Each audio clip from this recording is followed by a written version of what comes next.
একটি বৈষম্যহীন মানবিক ও গণতান্ত্রিক রাষ্ট্র প্রতিষ্ঠার অঙ্গীকার ব্যক্ত করেছেন প্রধান উপদেষ্টা অধ্যাপক ডক্টর মোহাম্মদ ইউনূস।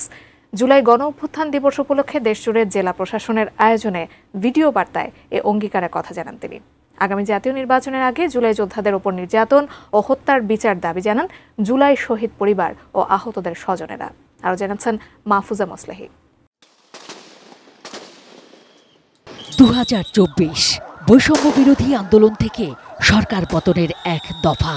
শেখ হাসিনার ফ্যাসিবাদী শাসন শোষণের বিরুদ্ধে রক্তক্ষয়ী লড়াই, অবশেষে সরকার হটানো। আন্দোলন সংগ্রামে সর্বস্তরের মানুষের অংশগ্রহণে শহীদের রক্তে পাওয়া এই গণ অভ্যুত্থান। আহত যোদ্ধাও কম নয়।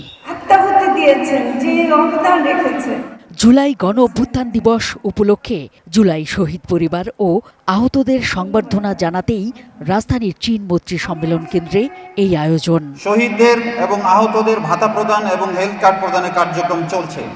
এই কার্যক্রমে আমাদের সাথে সক্রিয়ভাবে সিভিল সার্জনের অফিস আমাদের সাথে সক্রিয়ভাবে ভূমিকা পালন করে যাচ্ছে।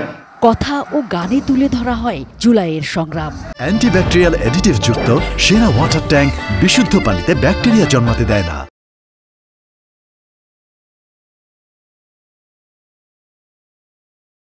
সেদিনের ভয়াল স্মৃতি বলতে বলতে কান্নায় ভেঙে পড়েন সন্তান হারানো মায়েরা।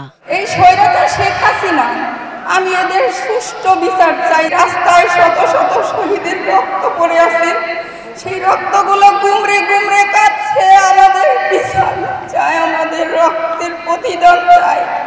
আহতদের দাবি, জুলাই যোদ্ধাদের হত্যার বিচার না হওয়া পর্যন্ত কোনো নির্বাচন নয়। জয় পুলিশ বলেছিল একটা মারি একটা মরে, সেই পুলিশ এখন রাস্তায় ঘুরে।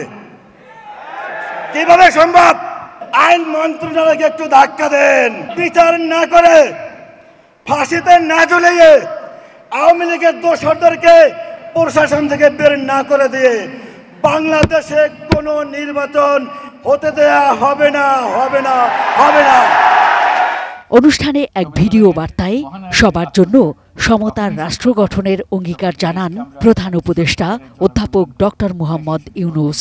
জুলাইয়ের মহানায়কদের আত্মত্যাগ তখনই সার্থক হবে যখন এই দেশকে আমরা একটি সত্যিকারের জনকল্যাণকর দেশ হিসেবে গড়ে তুলতে পারব। আজ আমরা কেবল অতীত স্মরণ করতে আসিনি, আমরা একটি শপথ গ্রহণ করতে এসেছি। আমরা প্রতিষ্ঠা করব একটা জবাবদিহিমূলক, মানবিক, গণতান্ত্রিক এবং বৈষম্যহীন রাষ্ট্র, এমন রাষ্ট্র যা সবসময় জনকল্যাণে কাজ করবে। Mahfuza Moslehi, ATN news, Dhaka.